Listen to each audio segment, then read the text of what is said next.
kwanza ya Mtakatifu Paulo kwa Timotheo.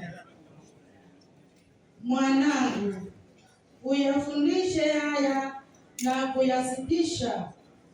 Afundishayo mengine bila kuyafuata maneno kamili ya Bwana wetu Yesu Kristo na mafundisho yalinganayo na uchaji wa kweli.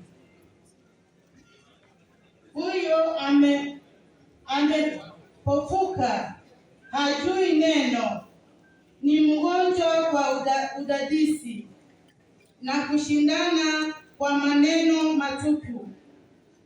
Mambo hayo husababisha wivu, ugomvi, matusi na kudhaniana vibaya na ubishi mwingi baina ya watu.